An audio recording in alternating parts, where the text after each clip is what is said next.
Bonjour, vous écoutez Coming In, Coming Out, un podcast d'Alice Le Guiffant. On y parle, entre autres choses passionnantes, de coming out à soi-même et au reste du monde. Bonne écoute. Bonjour Anne. Bonjour Alice. Merci de me recevoir chez vous. Ça va, avec plaisir. Du coup, voilà, comme d'habitude, je suis curieuse de savoir ce que tu as envie de partager de ton histoire. Ouais. Alors moi, j'avais envie de commencer depuis le début. Enfin, ouais, je pense que absolument tout ce qu'on vit participe à faire ce qu'on devient. Donc voilà, je vais donner un petit peu de contexte. Donc j'ai 35 ans quasiment, ce qui fait que j'ai grandi dans les années 90. Dans une famille hétéro, classique, avec, je pense, de mémoire à cette époque-là, pas de représentation d'autre chose que un papa, une maman, des enfants.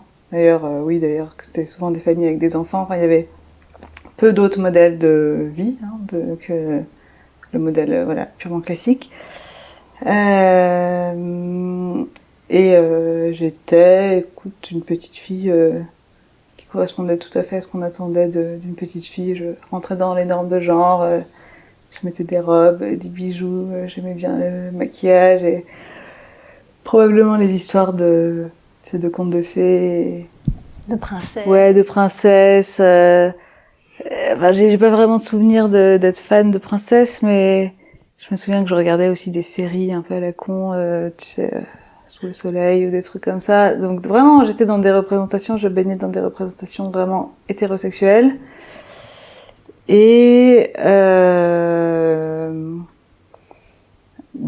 cette époque, là, je vais parler. En fait, j'ai quand même réfléchi un petit peu avant que tu viennes, et j'ai un peu fait des tranches dans mes périodes de vie. Et donc là, je commence vraiment par la partie enfance.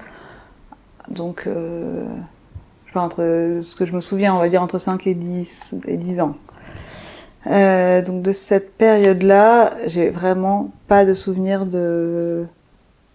d'avoir pensé à autre chose que l'hétérosexualité. Je sais que quand on est à l'école primaire, les gens avaient des amoureux, les filles avaient des amoureux, les garçons avaient des amoureuses. Je pense pas qu'il y ait eu autre chose comme modèle. Moi, je sais que j'avais pas d'amoureux, j'ai jamais eu d'amoureux de toute la primaire. Je me demande même, tu vois, c'était aussi un truc, tu pouvais avoir officiellement un amoureux, mais sinon tu pouvais être amoureuse de quelqu'un. On nous demandait, c'est qui, t'es amoureuse de qui? Et je crois que j'étais pas trop amoureuse, tu vois, je cherchais où je devais sûrement répondre la réponse la plus populaire, le garçon le plus à la mode de cette période de l'année. Mais j'ai pas le souvenir d'avoir eu vraiment des petits crushs à cette époque-là. En tout cas en primaire. Et voilà à peu près ce que je peux dire pour cette période-là. Arrivé ensuite dans la période de l'adolescence. Là, les choses changent un peu, évidemment, c'est normal, c'est l'adolescence, c'est la puberté, on commence à se poser plus de questions. Et là, je pense que c'est dès le début, dès que je suis arrivée au collège, j'ai commencé à vouloir rentrer dans le moule. Et rentrer dans le moule, clairement, c'était sortir avec quelqu'un, sortir avec un garçon, avoir un petit copain.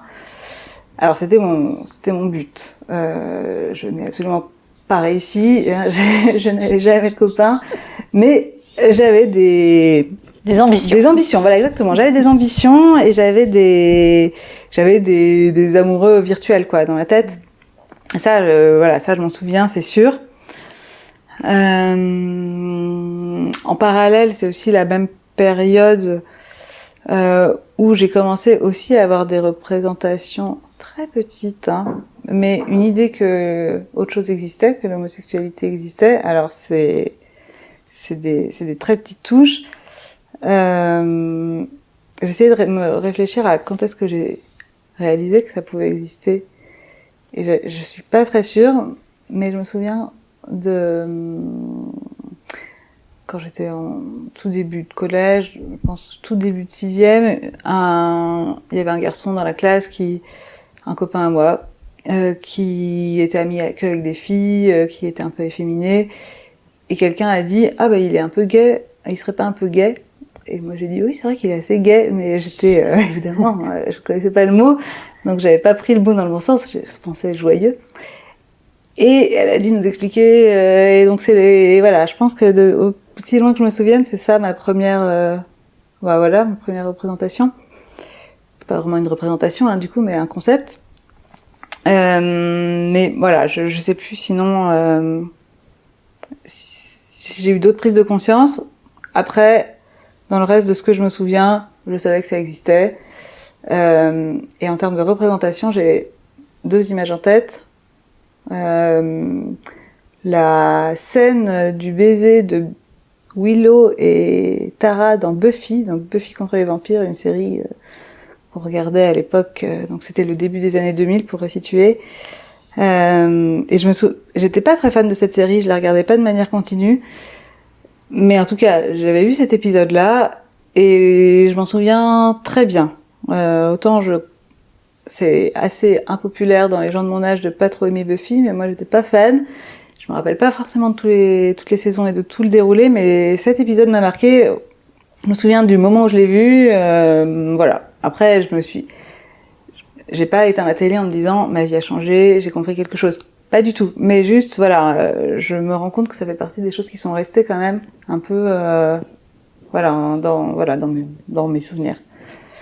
Et l'autre représentation, c'était pareil dans la pop culture, un groupe de chanteuses russes, Tattoo, assez critiquable par ailleurs parce que finalement elles étaient très homophobes, on s'en est rendu compte après, des années après, mais c'était donc pour resituer un groupe de pop qui ont fait un tube, je pense, pas plus, où t'avais donc 2 chanteuses qui, dans le clip, étaient habillées en petite écolière et je pense partaient de l'école, s'échappaient pour vivre une histoire d'amour toutes les 2.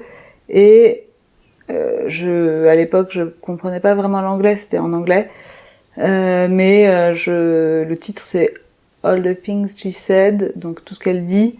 Bon, on avait l'impression que ça parlait de leur histoire d'amour et du fait qu'elles étaient aussi rejetées par les autres. Et dans le clip, elles s'embrassent. Enfin voilà, il y a aucun doute sur le fait qu'elles soient ensemble. Et ça, c'était vraiment un tube. Et donc ça a donné une représentation à beaucoup de monde. En tout cas, aux adolescents qu'on était à l'époque. C'est la deuxième qui m'en parle. Ah ouais. Je pense dans les gens de mon âge, c'était difficile de passer à côté. Mais je sais plus si c'était ce qu'on disait à l'époque ou si c'était moi ce que je me disais, mais du coup j'ai associé l'homosexualité, du moins l'homosexualité féminine, à une espèce de volonté de faire parler de soi un peu. Alors je m'explique un peu pourquoi je dis ça. Il y avait 2 éléments, je sais pas si c'est ce groupe et ce clip ou si c'est ce qui se passait aussi au collège, lycée, je sais plus si c'était collège ou lycée. Mais bon, globalement, collège, lycée, voilà, il commence à y avoir des histoires d'amour entre les élèves, les gens. Et je sais qu'il y avait pas vraiment de couple homosexuel dans l'établissement, mais il y avait quand même 2 filles qui n'étaient pas officiellement ensemble, mais qui s'embrassaient devant la porte d'entrée, donc tout le monde les voyait.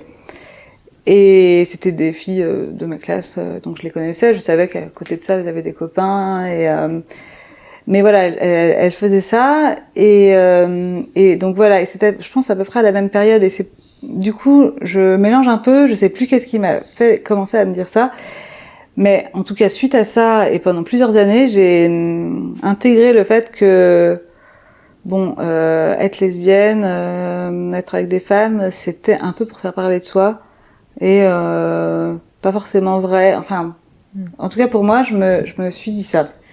C'était pas consciemment de l'autocensure, parce qu'à l'époque, j'étais toujours dans mon grand objectif de rentrer dans les cases et de performer l'hétérosexualité, tu vois, de rencontrer un mec, et être avec ce mec, voilà. Et même si je réussissais pas, voilà, c'était mon objectif. Mais voilà, j'ai intégré cette réflexion-là. Elles se donnent un peu en spectacle, ces filles, et donc voilà, moi j'étais plutôt discrète, donc ça m'allait pas. Mais oui. Et puis voilà, je pense que c'est un âge aussi où tu veux tellement, enfin si tu te cherches, c'est compliqué. Tu veux tellement être intégré que je m'autorisais même pas de me poser la question. Donc je me la posais pas, à tel point que, ça je me souviens bien, j'avais des rêves érotiques avec une copine de classe, quoi. Et je me suis jamais dit, mais jamais, je me suis dit que ça pouvait vouloir dire que j'avais une sexualité qui n'était pas hétérosexuelle. Je me disais, c'est la puberté. Des choses arrivent, mais ça veut rien dire, c'est bon, bah voilà. Et voilà, donc ça c'était la partie adolescence, on va dire collège-lycée.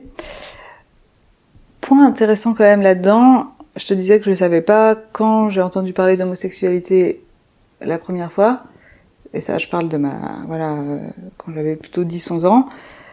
Plus tard, à l'inverse, ça m'intéressait beaucoup, je sais pas, j'avais dû voir des films ou lire des livres qui parlaient des années 80, des années SIDA, du combat pour le droit des homosexuels, c'est plutôt des homosexuels hommes. Donc voilà, là j'allais chercher des représentations d'homosexualité masculine et j'étais à fond dans la défense des droits LGBT. C'est assez Sans être concernée. Voilà, non, pour moi j'étais une alliée. Tu vois, je portais des accessoires arc-en-ciel et j'avais écrit Gay Spirit sur ma trousse. Mais quand on me disait, bah alors t'es lesbienne, je disais, bah non, mais je suis pour la défense des. Alors je sais plus si je disais LGBT, je sais pas si je connaissais déjà le terme, mais en tout cas voilà, la défense des homosexuels ou des gays, des lesbiennes, je sais plus ce que je disais, mais voilà. Donc c'est quand même drôle. C'est déni. Mais bon, j'ai continué le déni encore assez longtemps, hein, tu vas voir. Enfin, assez longtemps, quelques années encore. Donc là, voilà, pour moi, je passe dans une autre partie de ma vie. Année 2005. Avant 2005, j'étais au lycée. Après 2005, je passe le bac et je pars de ma ville d'origine, je pars à Paris. Donc là, quand même, voilà, toute une nouvelle liberté s'offre à moi. Déjà, parce que je quittais ma famille, j'ai pas trop parlé de ma famille, mais ils étaient, bah si j'en ai pas un peu parlé, ils sont très classiques. Pas,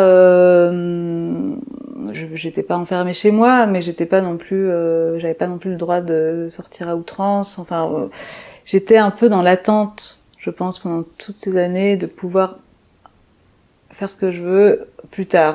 J'ai pas fait de grosses crises d'adolescence. Je restais un peu j'ai pas fait trop de vagues, mais j'attendais que ça se débloque. Et donc voilà, ça s'est débloqué après 2005, puisque je suis partie. Et voilà. Donc je pars. Et puis c'est aussi l'année où enfin j'ai réussi à performer l'hétérosexualité et j'ai eu un premier copain. Enfin voilà, avant j'avais eu des petits flirts, mais là voilà, une histoire qui a duré un peu. D'ailleurs très bien, j'ai vraiment aucune critique à faire sur ce garçon-là qui était vraiment chou, adorable. Et on était tous les deux jeunes et on était tous les deux complètement inexpérimentés et on était dans le respect, c'était cool. Mais on était à distance, lui était resté dans ma ville d'origine et donc moi je suis partie. Donc voilà, ça a été la raison de notre rupture à l'époque. Et moi à l'époque j'étais amoureuse de lui, je m'en suis un peu voulu de pas avoir essayé de faire marcher les choses en revenant. Mais j'avais autre chose à vivre, j'avais pas du tout envie de renoncer à tout ce que je sentais qui pouvait s'ouvrir à moi en arrivant à Paris. Donc voilà, quand on s'est rendu compte que la distance serait trop compliquée, j'avais pas essayé d'annuler la distance, voilà. Je suis restée et donc voilà, donc là j'étais à Paris, j'avais 18, 19 ans et c'était trop bien et je suis revenue à mon objectif principal, continuer à trouver un copain bien sûr parce que c'était vraiment important pour moi. Alors je sais pas, peut pas dire pour tout le monde, mais c'est vrai que quand on a, je sais pas si c'est la même chose aujourd'hui, mais en tout cas à l'époque, voilà, dans les années 2000, c'était parce que j'ai l'impression qu'en ce moment il y a peut-être moins de pression. Enfin, j'entends une totale digression, mais j'ai lu quelques articles qui disent que les jeunes aujourd'hui mettent un peu moins la pression sur avoir une sexualité débridée, aller vite, cocher les cases au plus vite de tout ce que t'as fait.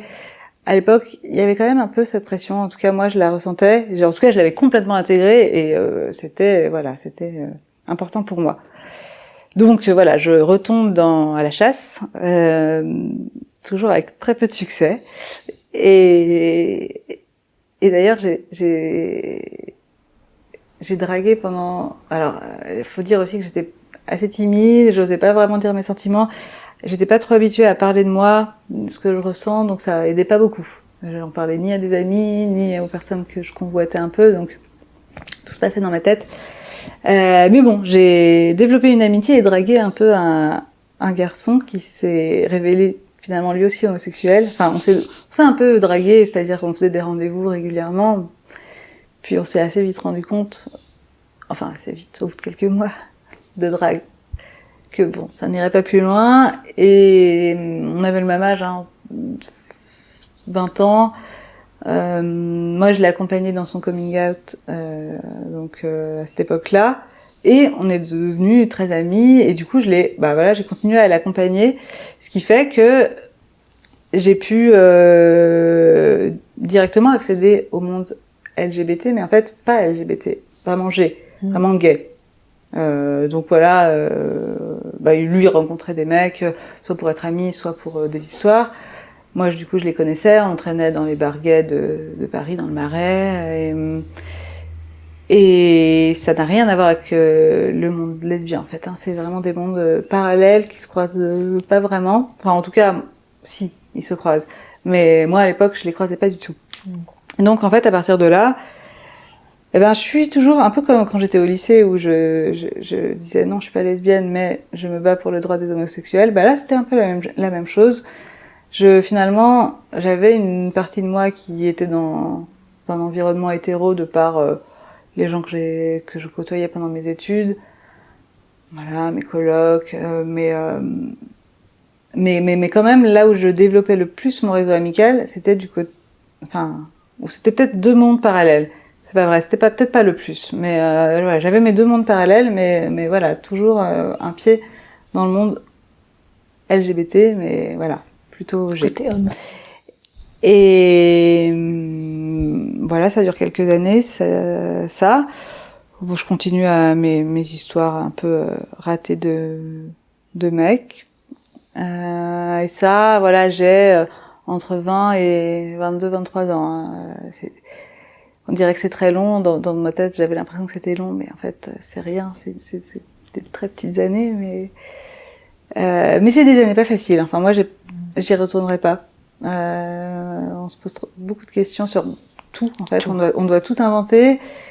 Et donc, voilà, qu'est-ce qu'on veut faire plus tard, comment on veut vivre, avec qui, pourquoi, qu'est-ce qu'on va y arriver, est-ce qu'on va y arriver, en fait, c'est aussi ça. On te dit que c'est le moment de profiter, donc en même temps tu profites, en même temps tu dois construire pour après. Moi, je trouvais ça pas facile, et puis tu souffres un peu d'une grande solitude. Oui, il y a le réseau amical, je vivais en colocation, et voilà, c'était bien, mais t'es quand même seul, t'es plus dans ta famille, t'es pas dans une nouvelle famille au sens large, ça peut être famille choisie, mais donc je pense que c'est pour ça que j'ai eu l'impression que c'était si long, alors que ça ne l'était pas. Et quand tu dis histoire ratée, c'est que ça continue de pas marcher en fait, ou que ça marche un peu, mais... c'est-à-dire que oui, c'est une bonne question. Oui, qu'est-ce que je veux dire par là? Je draguais des mecs sans problème. J'arrivais à être dans des flirts, mais j'étais un peu bloquée sexuellement. Alors, ça dépendait avec qui, mais il m'arrivait assez souvent de pas réussir à avoir des relations sexuelles de la manière la plus traditionnelle hétérosexuelle, la pénétration. Je bloquais. On arrivait à faire d'autres choses, mais dans l'imaginaire hétérosexuel, c'est pas une relation sexuelle, c'est un échec. Donc voilà, c'est pour ça aussi. J'avais ça. Ça dépendait des partenaires, hein, mais ça, voilà. Et puis c'est aussi que, en fait, par rapport aux autres, je me comparais évidemment. Hein. J'étais beaucoup dans la comparaison. J'avais pas des histoires qui duraient. Ça durait quelques jours, quelques semaines. Ou quelques mois, mais voilà, ça s'arrêtait, donc j'étais un peu frustrée.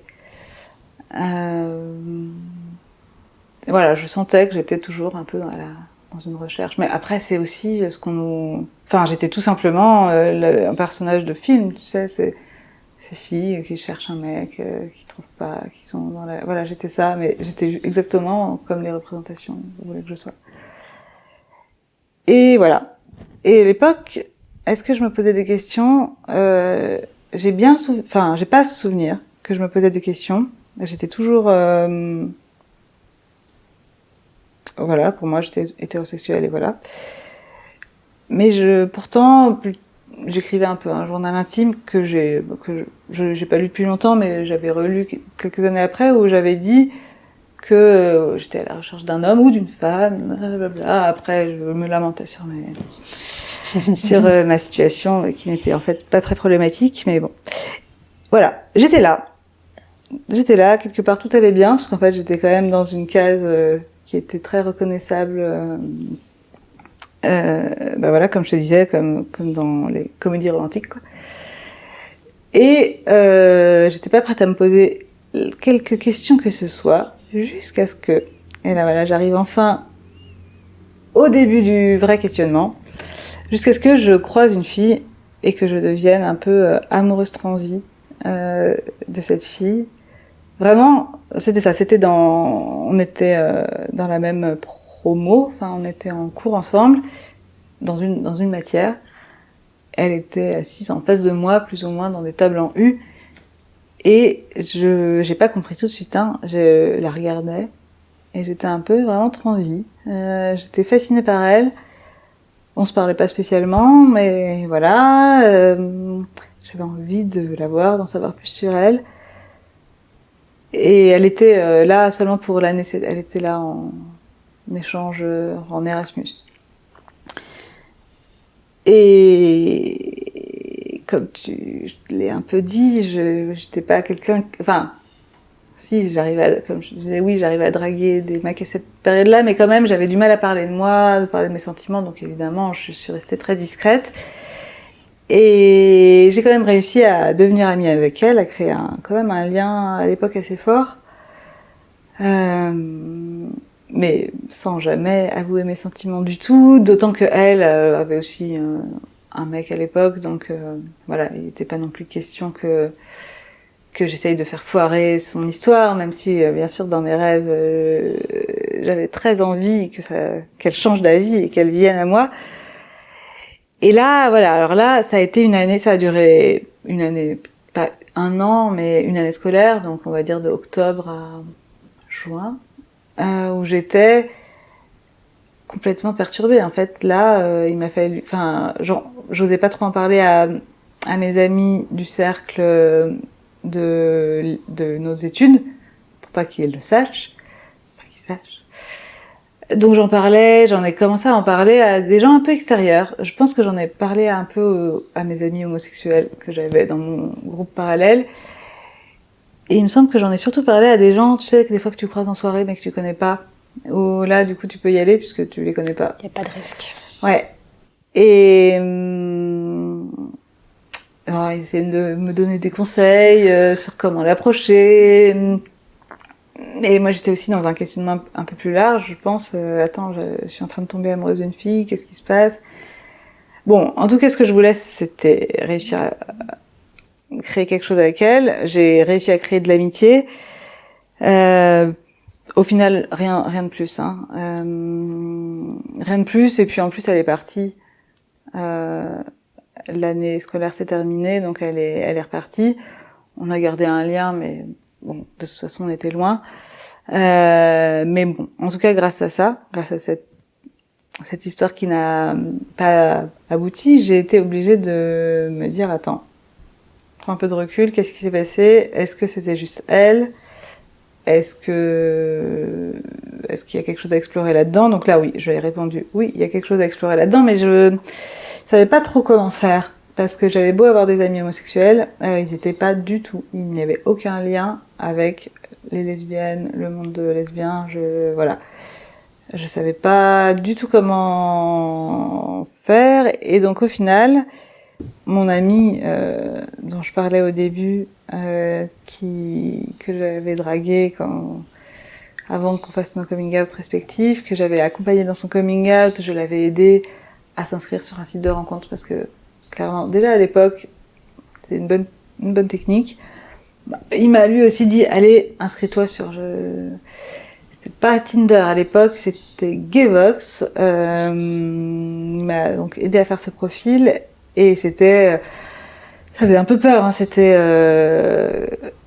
avant l'interview, on parlait des forums années 90. Voilà, c'était pas une très belle ergonomie. Voilà. Ça vendait pas du rêve. Ça vendait pas du rêve, mais bon. Je me suis inscrite là et je dois dire que... Là, t'as 23 ans, un truc comme ça. Ouais, c'est ça. J'ai 23 ans. 22, 23 ans. Je m'inscris là et je dois dire qu'en fait, c'est génial, les sites de rencontres. En tout cas pour la communauté. Quand j'imagine que, bon, aujourd'hui, les choses sont différentes. Je pense que ça a pris le dessus. Je sais pas tout le monde est inscrit sur un site de rencontre, j'ai l'impression maintenant. Enfin, beaucoup de gens, la drague se fait beaucoup par là. Est-ce qu'elle se fait encore ailleurs? J'en sais rien, j'y suis plus, mais en tout cas, quand tu sors du schéma classique de l'hétérosexualité, quand tu connais personne, et ben là, c'est un point vers un nouveau monde. Et moi, ça m'a permis vraiment, pas forcément de rencontrer des personnes avec qui j'ai eu des relations amoureuse ou flirt ou quoi, mais ça m'a permis de rencontrer déjà des lesbiennes. Et ça, c'était nouveau. Et une des toutes premières personnes que j'ai rencontrées est aujourd'hui une de mes meilleures amies, parce que voilà, à l'époque, voilà, j'étais pas, je me cherchais clairement, je voulais comprendre un peu et j'étais pas vraiment dans la drague en rencontrant les personnes. Et on a gardé contact au début de manière un peu lointaine, mais on a fini par devenir amis quelques années plus tard, et maintenant vraiment c'est une de mes meilleures amies. Et par la suite, voilà, aux différents moments où j'ai pu m'inscrire sur des sites de rencontres, ça a toujours été l'occasion de rencontrer des gens intéressants, et si ça devenait pas des amoureuses, ça devenait des amis. Et c'est voilà, moi je remercie Internet. Enfin voilà, je suis contente d'avoir vécu à l'époque d'Internet. Pour ça. Mais voilà, donc voilà, j'ai 22-23 ans, mon amoureuse transi est repartie, j'y pense encore évidemment, mais je me dis, il faut que j'aille chercher, donc je suis sur ces réseaux, je rencontre des personnes, mais à l'époque je me définissais bi d'ailleurs. Du coup, sur le site, pour m'inscrire, il faut se créer un profil, il faut se mettre dans une case, et je me mets dans la case bi puisque j'ai effectivement eu des histoires avec des hommes que je veux pas renier. D'ailleurs, je suis pas vraiment sûre d'être bi, j'ai envie de savoir. D'ailleurs, parenthèse, c'était pas forcément bien pris d'être bi. Ça l'est toujours pas. Ça l'est toujours pas, ouais. C'est la biphobie, c'est vraiment, on est loin d'en sortir. À la fois côté hétéro, j'imagine, mais alors côté homo aussi. Ouais. Ça, c'est pas cool. Donc à l'époque, ouais, je me prends un peu ça. Mais bon, voilà, tout en me prenant pas trop la tête. Enfin, si, je me prenais la tête parce que je savais pas où j'allais, mais j'étais pas trop à me prendre la tête sur les cases dans lesquelles je me mettais. Donc ça dure une année de plus. On va dire qu'il y a eu une année scolaire avec cette amoureuse transi, et puis c'était moi l'amoureuse transi, et puis une autre année scolaire où j'hésite, je me connecte, mais j'ose pas, et j'avais très honte, je voulais surtout pas le dire, j'avais peur qu'on voit mon historique sur mon ordinateur, que j'ai cherché site de rencontres lesbiens, enfin... Bon, finalement, à la fin de cette année scolaire, vers juin, je finis par rencontrer une fille qui est plus entreprenante que moi, du moins, et avec qui il se passe du coup quelque chose. On a une petite histoire de 1 mois, je pense. Parce que, en effet, elle cherchait vraiment une copine pour faire une vraie histoire, et moi, je cherchais à comprendre. Donc, j'étais pas la bonne personne pour elle. Elle le savait, je le savais, je lui avais dit que non, mais si, en fait, j'étais au début d'une nouvelle exploration, un peu comme quand je suis arrivée à Paris. Une nouvelle vie s'ouvrait à moi, et ben là, je découvrais les filles, et une nouvelle vie s'ouvrait à moi, et j'allais pas m'enfermer avec la première. Pas du tout. J'étais plutôt, d'ailleurs, je commençais à avoir un peu un discours sur je veux pas me poser, après j'avais 23 ans, mais est-ce que je crois au couple, je ne sais pas, voilà, je remettais un peu les concepts, je pense les premiers concepts de l'hétéronormativité un peu en question avec ça. Et puis surtout, j'arrivais à la fin de mes études, et là, hop, nouveau switch, je change à nouveau de ville. Je trouve un premier travail dans une nouvelle ville à Lyon. Donc je pars à Lyon, je ne connais personne, et là, du coup, comment rencontrer des gens? Là, je me connecte encore sur ce site Gaybox, et c'est super parce que pour le coup, j'ai juste à écrire. Je suis nouvelle dans la ville, je cherche des gens pour me faire visiter, et j'ai déjà passé le cap, j'ai déjà eu une première copine, donc voilà, j'ai plus le stress, je sais.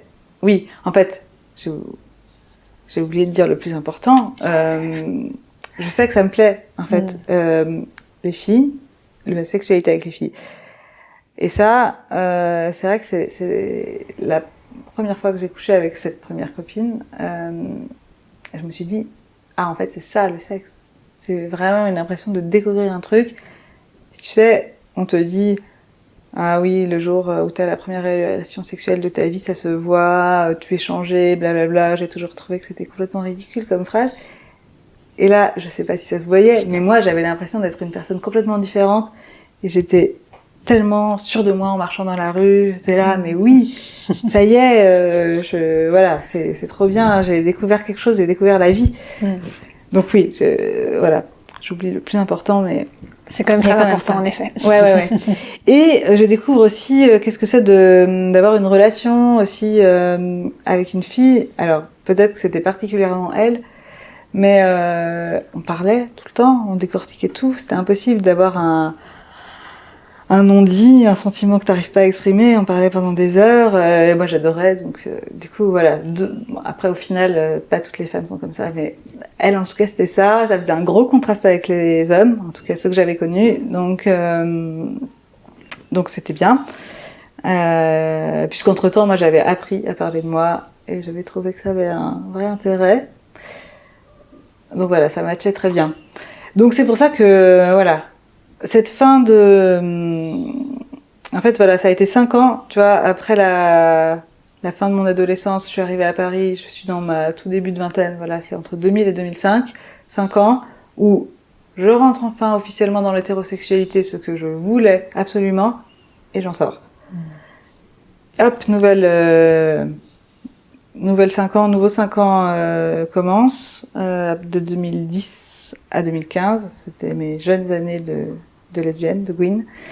J'arrive à Lyon, et là, je suis donc, voilà, nouvelle 2010, dans la 2015 ville. Ou 2005-2010? 2005-2010, c'est entrée dans l'hétérosexualité, sortie de l'hétérosexualité. Je crois que c'était 2000-2005. Ouais, 2000-2005, j'étais au collège, lycée, voilà, j'ai raconté avant.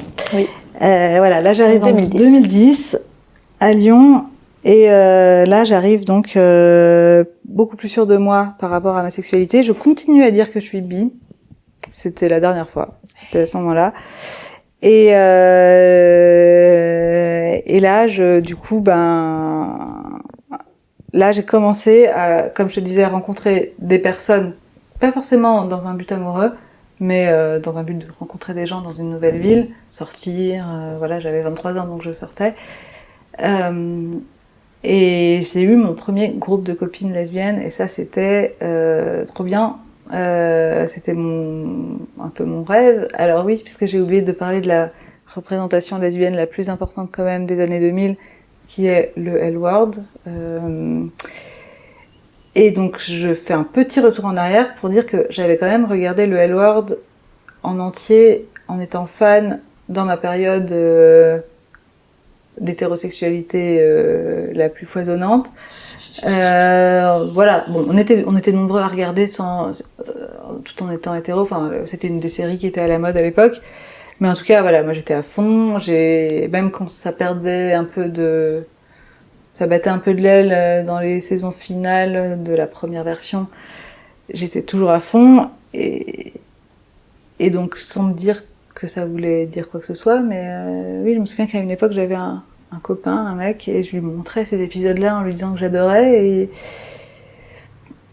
il comprenait pas trop, et je me demande si je m'en rappelle plus, je me rappelle l'avoir raconté, mais je me demande si moi j'étais plus, à partir de là, dans des fantasmes plutôt de femmes, tu vois, si je devais me masturber, c'était plutôt sur des femmes, tout en continuant à vouloir être avec des mecs.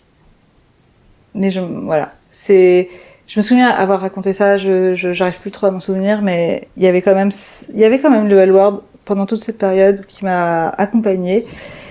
Et quand j'ai enfin eu mon groupe de copines lesbiennes à Lyon, alors là, j'avais l'impression d'être, ça y est, arrivée à l'apogée que je pouvais avoir. Au final, je ne suis pas restée très longtemps à Lyon. Je suis rentrée au bout d'1 an à Paris, à nouveau. Voilà, le travail a fait que je suis retournée là-bas.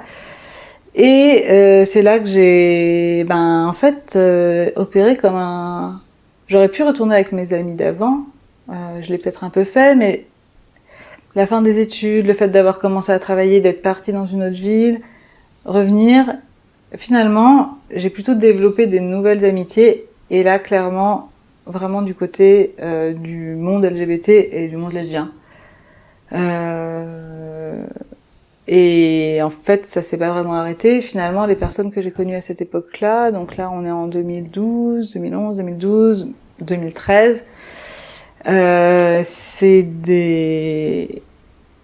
vraiment mes amis d'encore aujourd'hui. C'est vraiment comme une famille. Enfin, tu vois, c'est le terme de famille choisie. Donc, pourquoi ce terme? Je suis pas sûre d'avoir toute l'historique, mais dans le milieu LGBT, évidemment, beaucoup de personnes ont pu avoir des problèmes de coming out et d'acceptation de leur famille initiale. Et donc se recrée une famille choisie où il y a de la bienveillance et où il y a du réconfort quand il n'y en a pas dans ta famille, voilà, ta famille du début. Et ben là, c'est vraiment ça qui s'est passé. Mes amis de l'époque, c'est encore mes amis, on s'est vraiment constitué comme une famille, et une famille queer, en fait, même pas seulement lesbien, vraiment queer. Et d'autant que assez vite, on est tombé en 2013, et 2013 c'était l'année du mariage pour tous, enfin donc du coup des manifs pour le mariage pour tous et des manifs de la manif pour tous, donc contre, qui était d'une violence inouïe. Donc c'était aussi ça qui a fait, je pense, qu'on avait besoin, voilà, de communauté et de, voilà, d'espace où on était entre nous et safe. Donc voilà, ça a aussi probablement joué. Et voilà, du coup, là, je pense que j'ai fait un peu l'histoire, parce qu'après la suite, peu importe, quelque part, ça y est, une fois que je suis arrivée je pense, voilà, en fait, finalement, dès la première, j'ai tout de suite compris j'ai tout de suite vu que j'avais découvert quelque chose. J'ai continué à dire un peu que j'étais bi pour ne pas oublier ce qui s'était passé avant, mais jamais j'ai eu envie de retourner avec un homme. En tout cas avec un homme cis. Ouais, j'ai pas eu du tout de... Voilà, c'est pas arrivé. Pourtant, j'ai eu des vagues dans mes histoires sentimentales, mais voilà, ça m'est pas venu à l'esprit. Et oui, donc à partir de là, il y avait plus aucun doute, mais vraiment aucun doute en moi. J'étais voilà, lesbienne, lesbienne. Et voilà. Donc après, ce qui peut être intéressant parce que là c'est le coming in dont j'ai parlé. Ce qui peut être intéressant, c'est parler du coming out. Et donc là, il y a plusieurs choses. Globalement, dans 99% de mon entourage, ça n'a pas vraiment été un sujet. Enfin, en fait, si ça a été un sujet, mais pas forcément un problème. Quand j'ai eu cette première copine, j'étais tellement fière, j'ai commencé à en parler beaucoup. Et quand les gens me disaient « Salut, ça va ?» Je dis « Oui, ça va, j'ai une copine. » Alors qu'ils n'avaient pas le contexte. Et voilà, et donc c'était, à l'époque, j'étais quand même beaucoup entourée d'hétérosexuels qui n'avaient pas beaucoup d'amis lesbiennes, enfin, et moi, ils me voyaient pas du tout comme ça, donc ils étaient un peu étonnés, mais ok. J'ai pu avoir des petites blagues que j'ai assez mal pris, en fait, sur le coup, mais bon, qui passaient, en fait, ça n'a pas causé des gros problèmes.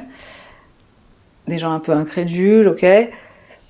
Mais voilà, assez vite c'est passé, et puis moi, j'étais tellement droite dans mes bottes et sûre de moi que, voilà, j'avais tendance à avancer, et voilà, là je parle de l'environnement amical, travail, j'ai jamais caché quoi que ce soit, je le dis enfin, si on me pose une question, enfin, je fais comme si c'était normal, parce que ça l'est. Voilà, auprès de la plupart de ma famille, mon frère, ma sœur, c'était pas un souci. Assez rapidement, j'en ai parlé à mon père, sans vraiment prévoir de lui en parler, mais c'est venu dans une conversation où il me disait « Tu vas te retrouver assez rapidement, maquée avec des enfants », et je disais « Bah, ça risque pas d'arriver de manière fortuite, voilà. » Il me dit « Mais pourquoi tu dis ça ?» Alors là, du coup, je lui ai dit. Et il avait plutôt une réaction bienveillante. Je ne me souviens plus exactement ce qu'il a dit, mais je me souviens d'une phrase où je me suis dit « Ah, c'est bien qu'il dise ça. Ça me fait plaisir qu'il dise ça. » Par contre, il avait bien fait attention de vérifier dans la maison qu'il n'y ait pas ma mère à proximité. On était au téléphone. Et il était bien d'accord avec moi. On n'en parle pas à ma mère. Et ça, c'était effectivement un truc que j'avais bien en tête. J'ai très peur de lui dire. Je pense que ça va mal se passer. Donc pour l'instant, je ne lui dis rien. J'ai tenu quelques années à ne rien dire. Et je ne sais pas trop comment. Elle l'a appris. Est-ce que mon père lui a dit? Est-ce qu'elle a fouillé dans mes affaires? C'est bien possible parce que c'est son genre. En tout cas, un jour, elle était au courant. Et là, je savais qu'elle réagirait mal, mais je pensais pas qu'elle réagirait aussi mal que ça. Elle était mais vraiment dans un état de haine hyper violente. Elle menaçait de se jeter par la fenêtre.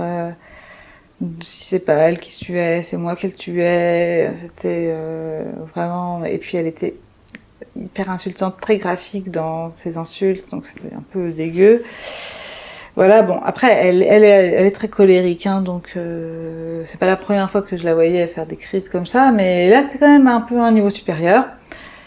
Sur le coup, ça s'est un peu tassé pendant les semaines d'après. Enfin, elle a fait cette crise, je suis partie, c'était un jour où je partais. Je rentrais à Paris travailler. Et ça s'est un peu tassé les quelques semaines après, mais un jour, elle m'a rappelé en me disant qu'elle allait se jeter par la fenêtre ou me tuer. Et donc là, j'ai un peu flippé, j'ai dit à mon père d'aller s'occuper d'elle. Et à partir de là, c'était vraiment la dégringolade, ça allait de pire en pire. Voilà, ce qui s'est passé, c'est que mon père m'a dit « Sois plus discrète, disparais un peu ». J'ai un peu disparu. C'était la même période que les Manif pour tous. C'était top. C'est pour ça que j'avais ma famille choisie pour équilibrer un peu les choses. Enfin, voilà, pour avoir du réconfort. Et puis elle devait se sentir soutenue dans ses idées totalement. Je pense qu'elle elle trouvait des ressources. Parce qu'elle m'envoyait des mails. Elle devait faire des copier-coller, je pense, de Brigitte Bardot, je ne sais quoi, cette personne à l'époque. Et donc c'était chaud en fait. Je le vivais très mal. Tu m'étonnes. Vraiment, j'étais un peu. J'ai pas. Mais je pense que j'étais en dépression à l'époque. En tout cas, je pleurais tout le temps. Bon, mais tout en avançant, mais c'était chaud. Et aujourd'hui, c'est toujours pas réglé, même si on se parle. Bon, on s'est reparlé au bout de quelques années de manière très froide et distante. Après, quand elle croisait Léna, donc ma compagne actuelle, elle lui adressait pas la parole. C'était vraiment. J'allais jamais. Enfin, on n'était pas invités, on n'était pas les bienvenus.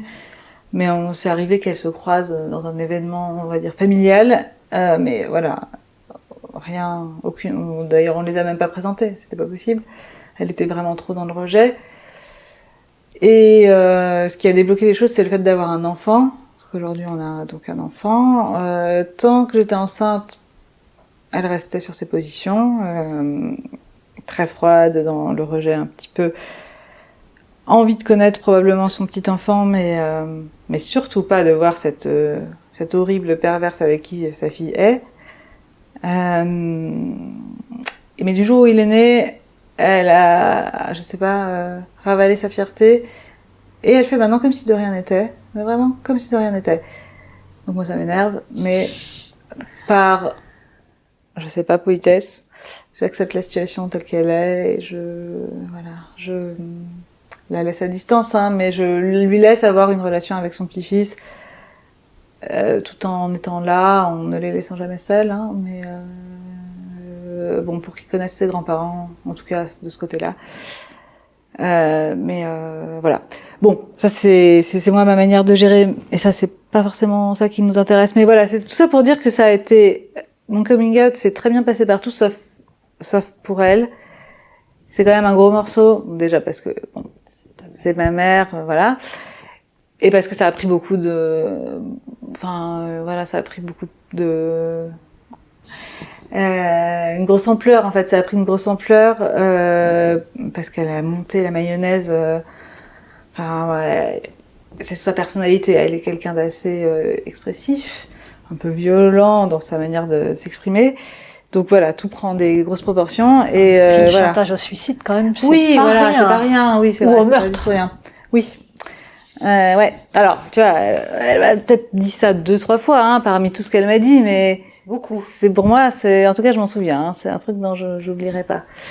Donc voilà. Mais globalement, c'est à peu près la seule fois, mis à part évidemment des fois dans la rue, des remarques mais on sait jamais. Enfin voilà, il m'est jamais arrivé quoi que ce soit de pas bien. Je pense que j'évolue dans des milieux plutôt ouverts, tu vois, dans mon travail, dans mes amis, on est sur des gens qui sont plutôt ouverts, donc c'est pour ça que ça n'a pas posé de problème. Probablement que dans un autre milieu, ça aurait pu en poser. Voilà, ce qui fait qu'aujourd'hui, je suis, moi, j'ai vraiment jamais je me cache. Du moins, j'espère ne pas avoir à devoir le faire qui sait ce qui peut se passer, mais voilà, pour moi, c'est plus une question et c'est pas un problème. Enfin, c'est pas une honte ou quoi. Voilà. Bon, j'arrive à la fin d'un récit. Est-ce que tu as des questions? Là, tout de suite, faut d'abord que je digère, mais...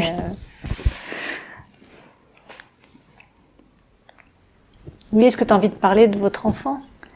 Ah oui, notre enfant. Alors, il est petit pour l'instant, il a 3 ans.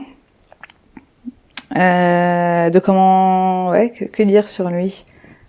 Tout à l'heure, avant qu'on ne fasse l'interview, tu parlais de toute l'opacité. Sur la PMA, oui, d'accord. Comment on l'a fait? Alors oui, ça, il y aurait de quoi faire un podcast entier sur la question. Que dire sur ça?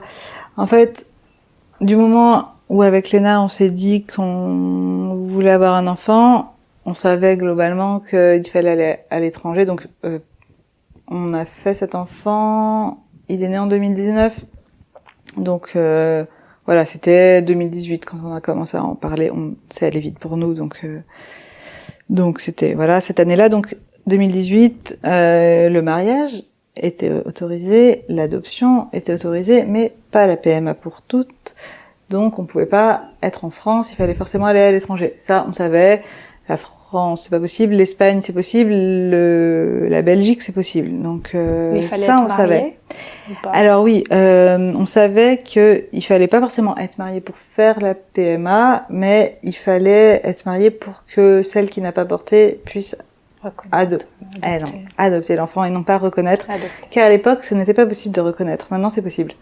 Maintenant, tu peux faire une reconnaissance anticipée avant de commencer les démarches de PMA, quelle que soit la technique. Enfin, probablement, il faut que ce soit une technique médicalisée, peut-être pas artisanale. Donc, ouais, vraiment PMA. Et là, après, tu peux aller reconnaître ton enfant comme un papa hétéro, quoi. Et nous, il fallait qu'on se marie pour que quelques mois après sa naissance, on puisse faire une demande, que Léna puisse faire une demande d'adoption de notre enfant, pour qu'ensuite ce soit accepté. Donc lui, ça a été accepté quand il avait 21 mois. Donc c'était quand même un peu long, ouais. Alors voilà, du coup, c'est vrai que j'avais un petit stress, je dois dire, qu'il m'arrive quelque chose pendant ces 21 mois. Et que mes parents rentrent dans cette histoire, parce que alors là, ça aurait été... Enfin, moi, c'était mon gros stress. Clairement, tu sais... Enfin bon, la PMA, donc oui, on avait eu du mal à trouver des infos, j'y reviendrai, mais là, j'arrive au moment où je suis enceinte, où il faut se préparer à accoucher. Moi, mon objectif sur cette préparation à l'accouchement, contre toute... Enfin... Tu sais, il y a beaucoup de préparation douce à l'accouchement. Moi, tout ce que je voulais, c'était ne pas mourir. Je me disais, ce serait trop con. Enfin, c'est trop con dans l'absolu, hein. Mais là, en plus ouais, c'est ça. Donc, ouais, c'était vraiment mon obsession de pas mourir pour pas que mes parents... On allait faire un testament avant qu'ils naissent pour, voilà, cibler d'autres personnes. Bon, sachant que ça n'avait pas vraiment de valeur juridique, mais on l'a quand même fait. Voilà, mais donc pour revenir à comment on a fait cette PMA, donc on savait qu'il fallait aller à l'étranger et on savait pas grand chose de plus, donc on a essayé de fouiller internet et on avait vraiment eu du mal à trouver des infos.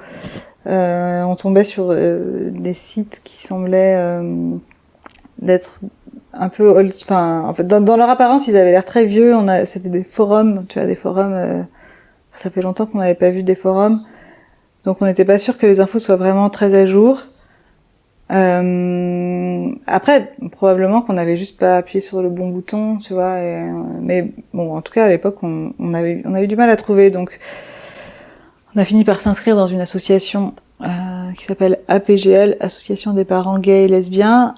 Et là, on nous a dit bon bah vous pouvez vous inscrire. Là, vous pourrez avoir accès à des réunions d'information. Et là, en fait, c'était des réunions d'information super. Organisé chez des gens, en fait, en l'occurrence, 2 femmes qui ont eu un enfant et qui racontent, elles, comment elles ont fait et comment leur entourage, qui ont pu avoir des parcours similaires, ont fait. Et donc voilà, c'est vraiment des récits d'expérience qu'elle nous faisait autour d'un apéro chez elle. Alors, elle invite 20 personnes. Donc là, tu vois, 20 gouines qui sont là, toutes vouloir faire des bébés et cette... Voilà, une qui est là sur le canapé à expliquer tout comment elle a fait, mais en partant de, pas seulement, en fait, et c'est ça qui est intéressant, pas seulement du processus médical, administratif, mais aussi quelles questions tu te poses sur qui va porter, quel type de donneur, quelle technique, qu'est-ce que tu es prêt à accepter, quoi. Et c'était super, c'est parce que des fois des questions que tu te poses, tu t'es pas forcément posé, mais qui en fait sont très pertinentes et qui vont peut-être poser des problèmes après. Et ça, c'était top. Et d'ailleurs, voilà, aussi grâce à cette association, en plus de ces réunions chez des gens, il y avait un conseil qu'on nous a donné, c'était d'adhérer à des groupes de parole de personnes qui font le même parcours. Donc, ils nous mettaient en groupe avec des personnes qui étaient au même stade. c'est-à-dire le stade 0, on cherche des infos. Et on avait pour consigne de se réunir tous les mois, tous les 2 mois, pour parler, parce que ça peut déjà, dans des parcours qui peuvent être un peu complexes, permettre de peut-être mettre de côté les questions que tu te poses dans ta vie quotidienne, et puis voilà, t'as un espace pour en parler, être rassuré, parler, voir que d'autres, il leur arrive la même chose, et se donner des conseils aussi, se donner des bons plans, des adresses. Donc en fait, nous, voilà, c'est ça qu'on a fait. Donc voilà, première ressource, c'était cette association qui nous a donné l'accès à des réunions d'information maison et des groupes de parole. Et franchement, aussi bien sur le parcours de PMA, sur la grossesse et sur le début de la parentalité, c'est génial en fait d'avoir des groupes de parole. Enfin, je pense que c'est même sur d'autres sujets. Et c'est pas quelque chose qui est si fait que ça, ouais. Mis à part, tu vois, tout le monde connaît les alcooliques anonymes. Au début, ça nous faisait penser à ça, et ça a une mauvaise image. Et en fait, c'est hyper libérateur et aidant. Donc voilà, ça c'est une super ressource. Autre ressource importante qui nous a permis de trouver une gynéco qui était OK pour nous accompagner là-dedans. Alors, nous, on est allé en Belgique, dans un hôpital. On a fini par trouver, en fouillant Internet, mais pendant longtemps, on a fini par trouver des noms d'hôpitaux ou de cliniques belges. On savait qu'on voulait aller en Belgique parce que c'était le plus facile, c'était le plus près. Et là, une fois que tu arrives sur les sites belges, finalement, t'as des infos. Mais il fallait remplir des formulaires, il semblait y avoir des délais, donc on lançait un peu des messages sur les formulaires des hôpitaux belges en attendant une réponse dans 3 mois. Voilà, et en fait, voilà, on a fini par aller sur le site qui s'appelle Gyn & Co. Je sais pas si tu connais. C'est un site collaboratif militant de liste, qui est une liste de soignantes qui sont féministes. Donc, pas que pour la PMA, mais en fait pour beaucoup de questions, ça peut être quand même bien. Je mettrai le lien dans la description. Ouais, tu mettras le lien. Je connais pas l'adresse par cœur, mais je crois que c'est à l'époque c'était sur WordPress. Peut-être que maintenant ils ont un autre hébergeur, mais je chercherai. Voilà, Gyn & Co. Et là donc, on a cherché des listes de gynéco. Alors c'était simple puisqu'on était à Paris, il y avait quand même plus de choix et plus de disponibilité aussi. Donc on est tombé sur une dame, en fait elle est généraliste mais qui fait un peu de gynéco. On avait besoin d'elle pour on nous avait dit il vous faut quelqu'un en France pour vous traduire les ordonnances qu'on vous donne en Belgique pour que vous puissiez aller dans une pharmacie ou faire des examens, voilà. Donc on va la voir, et c'est une vieille 68arde, elle était vraiment en fin de carrière, elle a d'ailleurs arrêté depuis. Et au début, on avait quand même un peu peur de lui parler de ça, c'est quand même interdit à l'époque. Quand je suis dans la salle d'attente, Léna est avec moi dans la salle d'attente, mais ne vient pas dans la salle de consultation. Je commence à lui expliquer le projet, et donc elle me dit oui, aucun souci. Je lui dis bon est-ce que ma compagne peut venir? Elle est dans la salle, donc elle me dit oui. Donc hop. On lui explique, et là elle nous dit bon super, ok, je vous accompagne. Bon si vous voulez, moi ma fille, je l'ai envoyée dans telle clinique qui est à Bruxelles, appelez-les. Donc du coup on appelle le lendemain. Et contrairement à tous les formulaires qu'on avait pu envoyer où on était un peu dans l'attente, là ils nous disent ok, vous pouvez venir la semaine prochaine si vous voulez pour un premier rendez-vous. On était là, mais on n'est pas prête. On pensait que ça mettrait des mois. Donc on prend un rendez-vous peut-être quelques semaines après et on y va. Alors c'était un rendez-vous qu'on aurait pu faire par Skype, téléphone, visio. C'était avant le Covid, donc il n'y avait pas toute cette culture, mais eux-mêmes nous ont dit on aurait pu faire ça par téléphone parce que ça valait peut-être pas le coup que vous veniez jusqu'à Bruxelles pour ça. C'était juste pour nous dire une liste d'examens à faire. Mais bon, ça nous a permis de voir l'endroit. Voilà, on nous a donné une liste d'examens à faire en France afin de pouvoir être remboursé dans la mesure du possible. Ça dépend des examens. Donc voilà, qu'on a fait. On leur a renvoyé notre copie. En l'occurrence, les examens ne montraient pas de problème, donc j'avais rien de spécial à faire, mis à part, dire que j'étais prête à commencer les inséminations. Alors sachant que oui, nous on avait besoin insémination artificielle avec don. Et dans la clinique, là, ils proposaient que des dons anonymes. Bon, nous, on avait choisi d'avoir un donneur anonyme, sachant qu'il existe aussi des donneurs anonymes, mais semi-ouverts. Jusqu'aux 18 ans de la France. Voilà, et à 18 ans, tu peux avoir des infos, mais comme c'est pas dit que t'en es, en fait, on avait, ça nous embêtait, en fait, de le faire se construire sur l'idée que peut-être qu'il aurait des infos plus tard, alors que peut-être pas, voilà, d'être dans l'attente de quelque chose. Bon, au final, il est anonyme, et voilà, les choses sont claires, quoi. Quand on en avait discuté, grâce à ces groupes de parole où ils nous posaient ces questions-là, on en avait discuté et on avait choisi ça. Donc, ce qui fait que il n'y avait pas vraiment de question de choix du donneur. L'hôpital choisit au hasard dans sa base de données, pas totalement au hasard. Ils nous ont quand même demandé, en fait, on est caucasiennes toutes les deux, ils nous ont mis un donneur caucasien. Ils nous ont demandé des couleurs de yeux, cheveux, taille. On était un peu pas prête, on n'avait pas pensé à se poser des questions comme ça. En même temps, c'est un peu bizarre de se les poser. On a répondu un peu hâtivement, voilà. Mais voilà, mis à part ça, tout ce qu'il y avait à faire entre guillemets, c'était,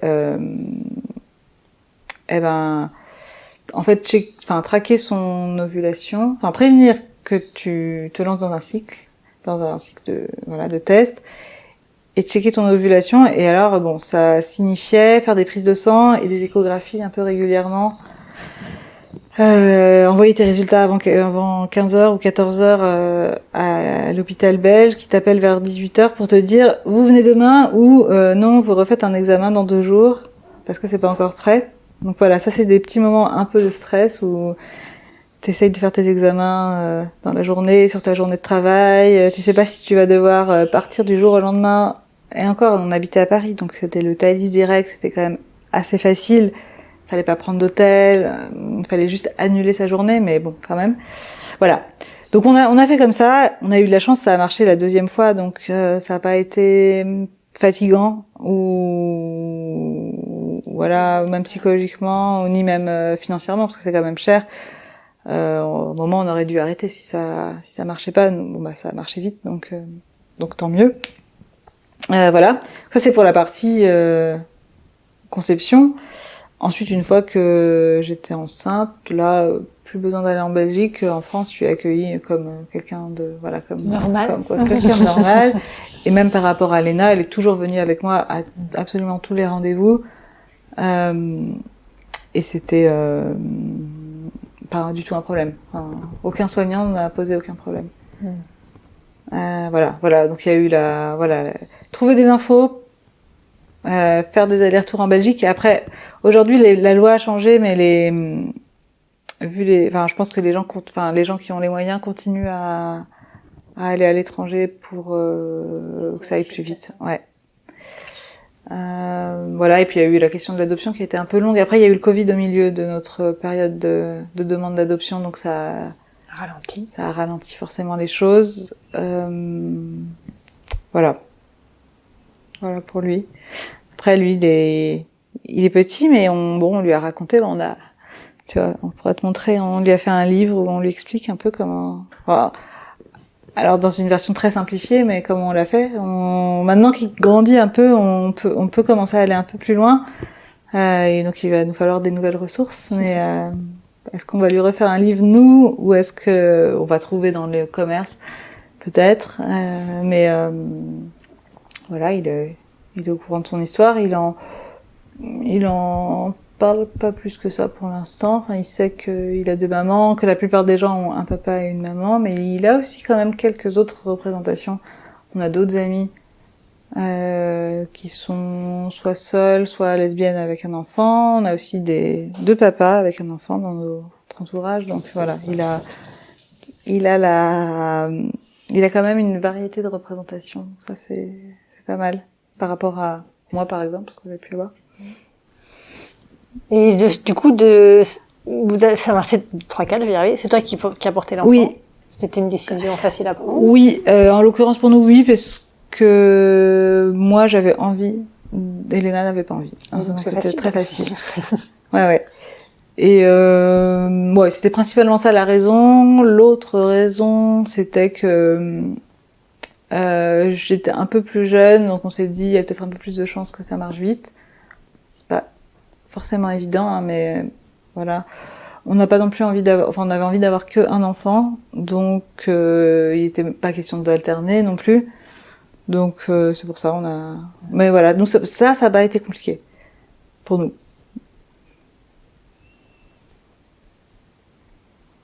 Est-ce que j'ai d'autres questions? Et tout à l'heure, tu disais que c'était important pour toi d'en parler de tout ça. Ouais. En fait, c'est vrai que aussi bien pour trouver des informations que pour avoir des représentations, on en discutait aussi. C'est pour ces deux raisons-là, c'est pour aider, transmettre l'information. C'est une manière de de militer quelque part, hein, de donner des informations qui sont dures à trouver. Et aussi fournir une représentation à des gens qui sont pas forcément intéressés par exactement ça, mais qui voient que ça existe.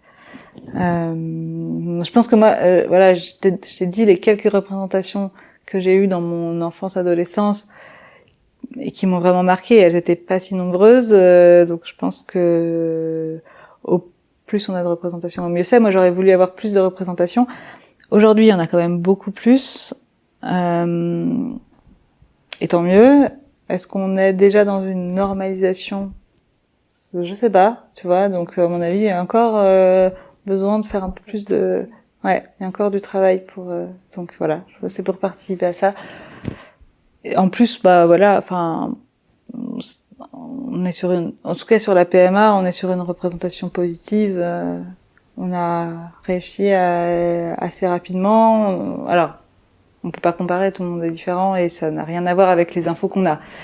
Mais bon, c'est toujours bien de donner des histoires qui fonctionnent. Ça motive. Non, mais ouais, c'est un peu, on dirait que je me vante un peu, mais c'est pas... Mais non, c'est pas ça que j'entends. Ouais. J'entends que t'es heureuse d'avoir réussi, oui. Que le parcours de la combattante n'ait pas été si affreux que ça, quoi. Ouais, c'est vrai. Oui, franchement, moi, je pensais galérer beaucoup plus. Donc, on était étonnés, en fait, quand on a eu un rendez-vous pour la semaine prochaine, enfin, on pensait qu'on aurait beaucoup plus d'attentes. Ouais.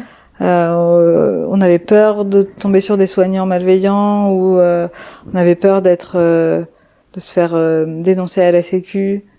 Donc j'inventais un peu des histoires quand j'allais voir les soignants qui me faisaient des examens. Ils me demandaient mais alors ça fait combien de temps que vous essayez avec votre mari? Alors je disais ça fait 1 an. Je disais n'importe quoi. J'avais peur qu'ils me posent trop de questions, des questions techniques que j'aurais pas pu répondre. Et en plus, c'était faux, c'est con d'aller raconter des choses fausses. Mais j'étais pas sûre des personnes en face de moi. Ouais, et puis c'était interdit. C'était interdit, voilà. Au final, après, voilà, ça c'était les premiers rendez-vous. Finalement, on m'en a conseillé d'autres. C'était pour les échographes. Je suis tombée sur un échographe aussi, qui à mon avis accompagne beaucoup de couples de lesbiennes, donc ou de femmes seules. Et donc finalement qui était super safe, qui s'adaptait, qui connaissait les contraintes horaires. Et en fait, voilà, finalement c'était plutôt été des bonnes surprises à chaque fois. Nos craintes, que ce soit long, qu'on se fasse rembarrer, elles ont plutôt été effacées on a plutôt tombé sur des personnes plutôt très bienveillantes ou qui nous ont aidés. Donc oui, parlons-en, des fois ça se passe bien. Ah ouais, c'est ça. Donc voilà, donc moi je suis pas soignante, je peux pas aider comme ça, mais en parlant c'est une manière aussi d'aider, peut-être de donner des idées. Et je sais pas qu'on fasse trop long, mais je suis bavarde et je suis curieuse. Au tout début, tu disais que dans ta vingtaine tu remettais aussi en question le couple et tout ça. Oui, c'est vrai. Est-ce que tu as envie d'en dire un peu plus? En fait, finalement, ça a peut-être pas duré si longtemps cette période. Je saurais même plus exactement dire qu'est-ce que je pensais à l'époque. C'est surtout une copine, cette fameuse copine que j'ai rencontrée au tout début sur les sites de rencontres Gayvox, qui est devenue vraiment une très bonne amie maintenant. Peut-être quand je me suis mis en couple avec Léna, Ça fait combien de temps? Ça fait, depuis 2015, tu vois, c'est tous les 5 ans mes tranches de vie. Donc 2015, on est en 2000, ça fait 7-8 ans, ouais. Donc quand je me suis mise avec elle, peut-être on était dans un couple très traditionnel, ou en tout cas, mais ouais. Et cette amie m'a dit, tiens, c'est drôle que ce soit toi qui fasses ça, qui dise ça, puisque avant t'étais plutôt à l'inverse. Mais c'est plus cette remarque dont je me souviens. Et c'est donc cette même période de début. C'est vrai que quand j'ai commencé à être avec des femmes, évidemment, je voulais tout découvrir, et l'idée d'être avec la personne avec qui je serais pendant longtemps, dès maintenant, m'angoissait terriblement, parce que je me disais que j'avais encore des choses à vivre, et clairement, donc si je suis sur les 5 années, entre 2010 et 2015, du coup là, oui, j'ai vraiment eu l'occasion d'avoir une vie mouvementée au niveau sentimental, et c'est c'est aussi ce que je voulais. J'ai pu tester, et donc je pense qu'en début de vingtaine, j'avais l'angoisse d'être enfermée, ouais, peut-être c'est ça. Et c'est vrai que je suis assez contente d'avoir rencontré Léna pas si tôt dans mon âge. J'avais 27 ans, c'est ni tard ni tôt, mais j'avais eu le temps de vivre autre chose avant, et je trouve ça bien. Parce que je sais que j'ai vécu d'autres choses.